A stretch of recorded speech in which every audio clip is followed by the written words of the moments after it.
I saw that. All right, gears up. Here we go. Nice. Now we're going to look up the heat treat part of this. I like to do what's called the thermal cycle on everything first before I actually quench it. So I'll heat it up to a pretty decent, glowing orange temp just on the blade. And I'll let that cool down for a bit, just to cool it down to black. And then I'll go a dull orange, and then I'll do a very dull cherry red before I bring it up to a quenchable temp. That's going to condense your grain down a little bit and just get everything a bit more homogeneous and kind of uniform grain size and get that orientation back to where you want it to be. And it's just setting yourself up to have less chance of cracks and warps and all that good stuff.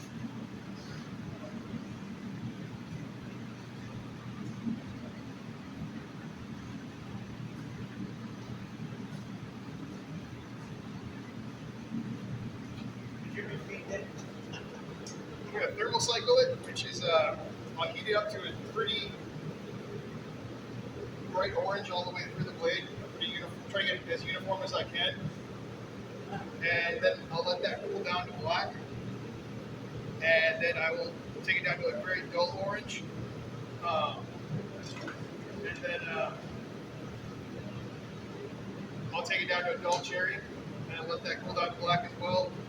And I'll let that sit for about 2 minutes before I actually will go in and get it to a proper heat treating temperature. Roughly. What was that? Oh, it's just, I don't know, it's just how I do it. Yeah. On the fortunate I have at home, it's a lot easier for me to pass it in and out. Just keep it very kind of uniform. And I know where the hot spots are on that one, so I can kind of get it to where it's a much more uniform color. But that's little.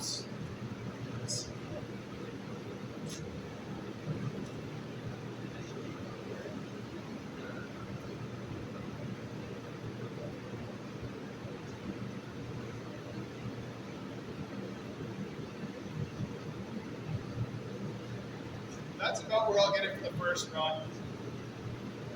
And I'll set that cool to black.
Before, are you soaking or cycling?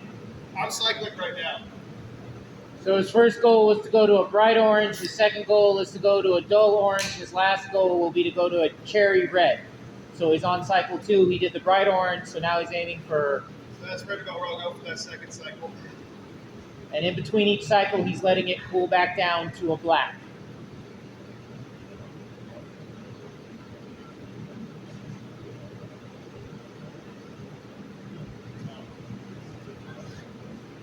Bright orange.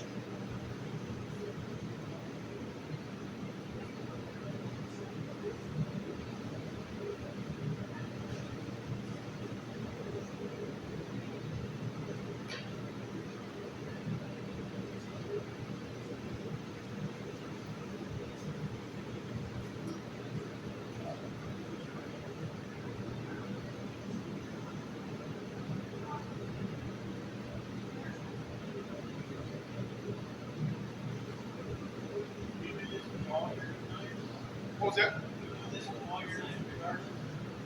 Now that I have a kiln, I do it in a kiln just give it much more consistent results. But I did this way for 10 years.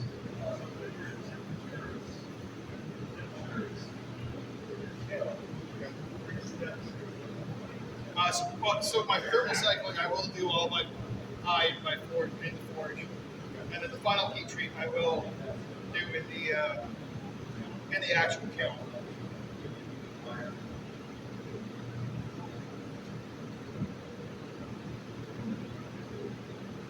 So some of your newer, younger smiths might want to keep an eye on what is defined as a cherry red, because as I found out, quite a few people think maraschino cherries rather than traditional cherries, which are a bit darker. So just keep that in mind that when you're studying, look to see what cherry red looks like in the chart so that we're all using the same vernacular.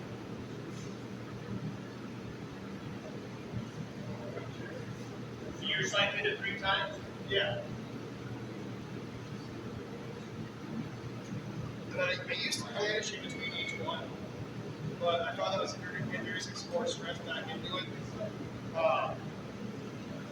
It did condense the grain a lot more, but it eroded, putting more stress back in, which I'm just trying to get rid of that right now. So if you would heat it 1 time and then put it in vermiculite overnight and come back and do the whole cycle again, how would that be different? So what if I have time And to you treat it in November. So if I have time to do that with the vermiculite, I'll get into what's called a what is it? It's the Austenite? it's the divorce butectoid.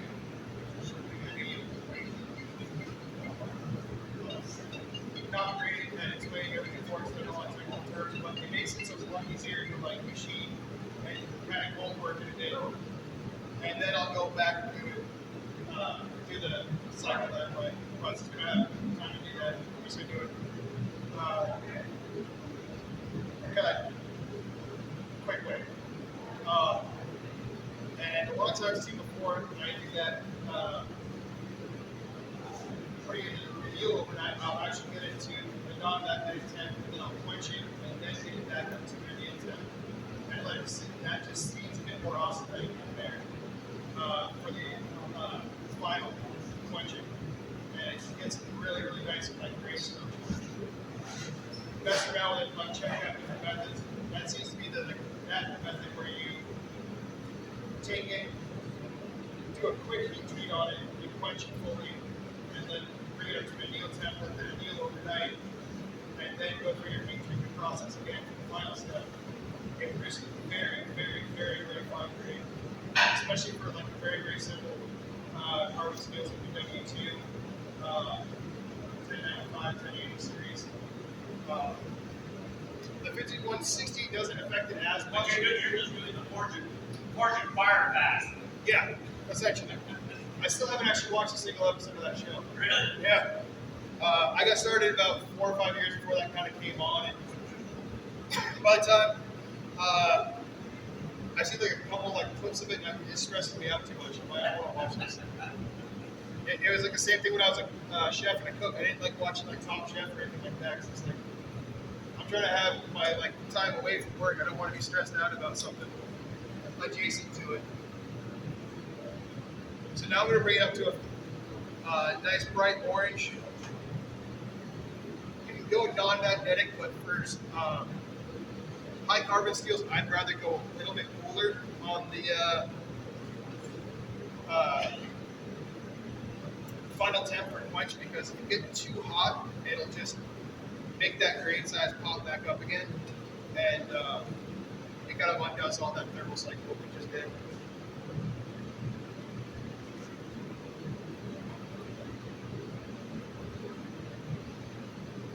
Right now, I'm just trying to get the tip into a cool spot because it's so much thinner than that spine, so I want to make sure that spine heats up a bit more.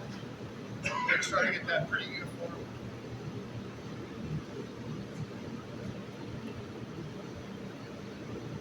So how are you evaluating, you talk about the green structure, how do you, now are you evaluating what the green structure is? Maybe wait until after the quench so he's not watching the critical temperature try and creep up his blade, and then address that question. Yeah, to answer your question though, like I've done a lot of experiments and like taking just bits of steel and just gone through a whole heat treatment process on like a 1x2 piece of steel and then snapped them and just took a peek at the grain structure, see like what process kind of yields the best results for what I'm doing and what my shop is capable of doing. The kiln has helped out tremendously. I think that was probably the best investment I made because I can start doing stainless stuff now. And right now I'm just going to soak this for about a couple of minutes once it gets up to temp just to get some of those alloys to really kind of do their stuff. I forget the composition of 5160, but I think it's a bit higher than vanadium, so you want to get it in there a little bit, get that in the solution. And I just control that by just getting it uniform and then keeping it wriggling around there. Just paying attention to the color.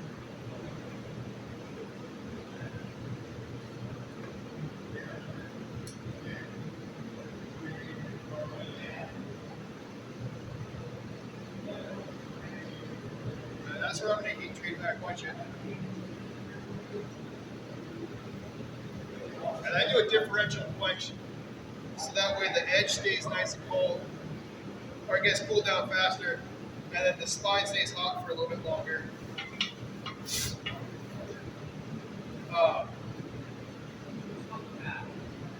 And then, sorry about that. And that way it gives a bit more shock absorption on the parts that stay a bit softer.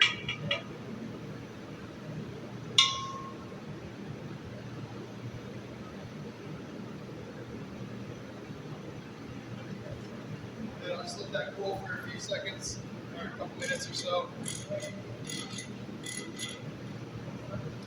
And it looks like it didn't warp at all, so we're good on that.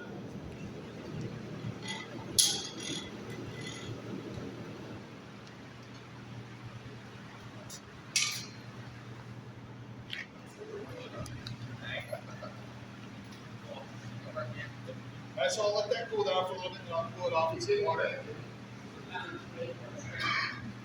So going back to the previous question, checking the grain structure, you said you were looking at it. Are you doing like a polish and etch to look at it under magnifying? Or are you just testing tensile strength? I'll test the tensile strength on it. I'll get a 90-degree bend test on it. And if it stays at a 90-degree bend, that's good. And then even further from that, I will try to fold it in half until it breaks.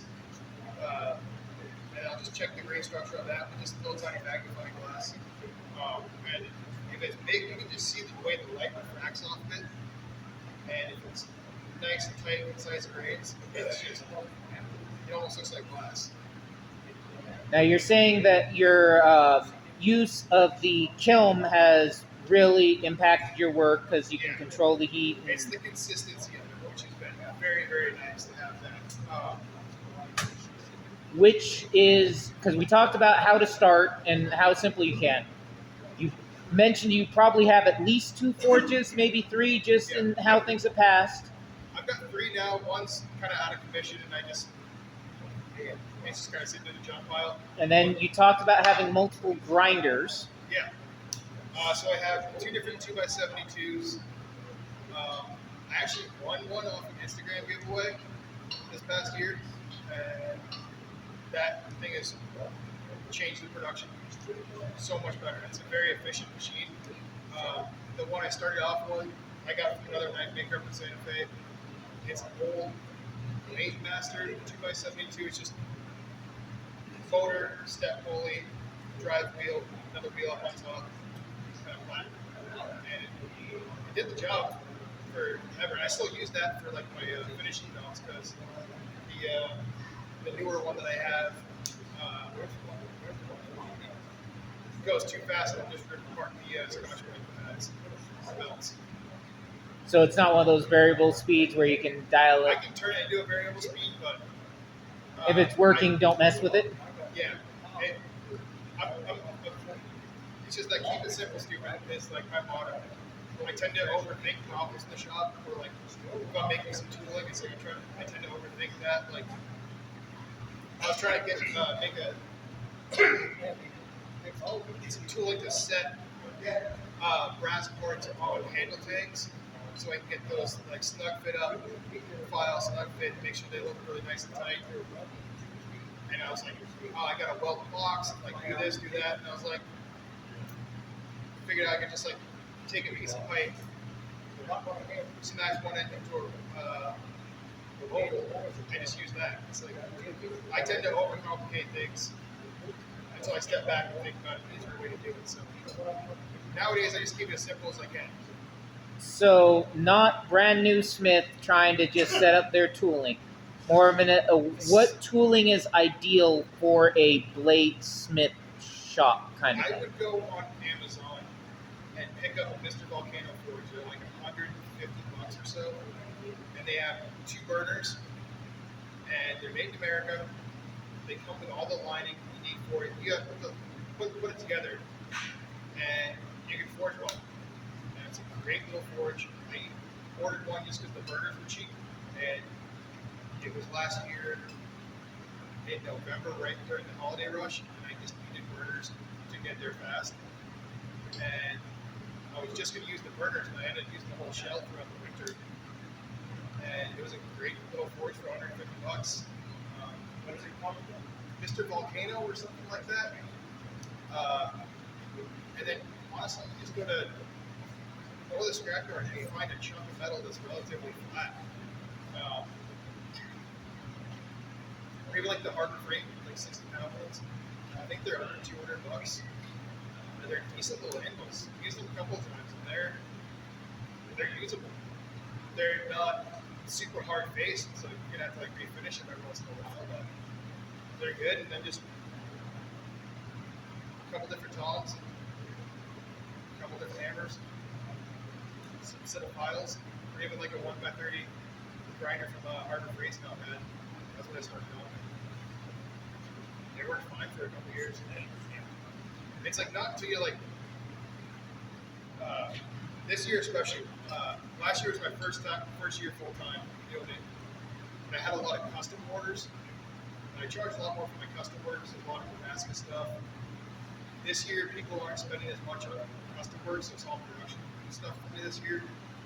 So I'm cranking out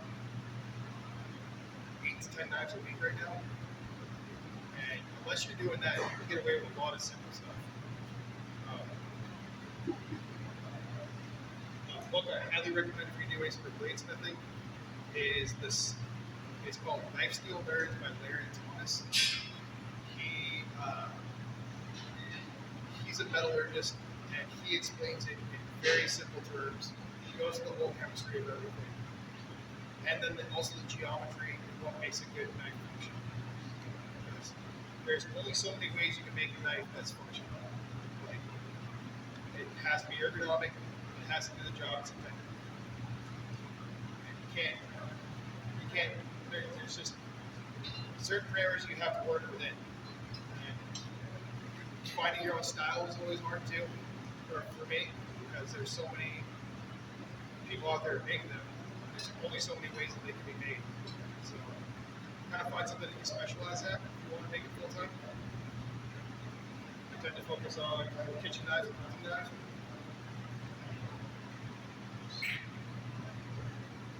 Yep.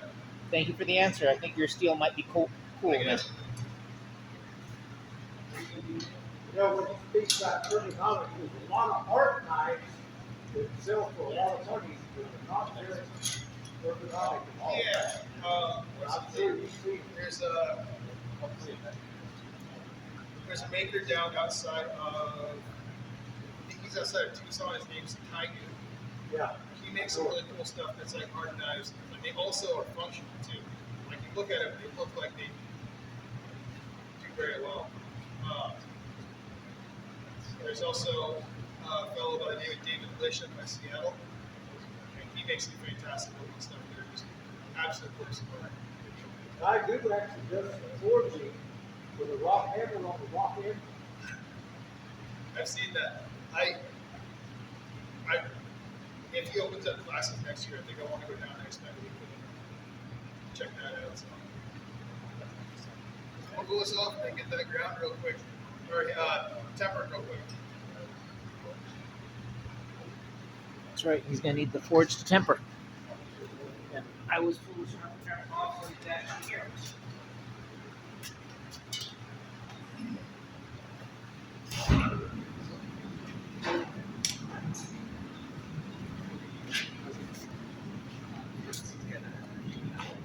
What are the tongs made out of?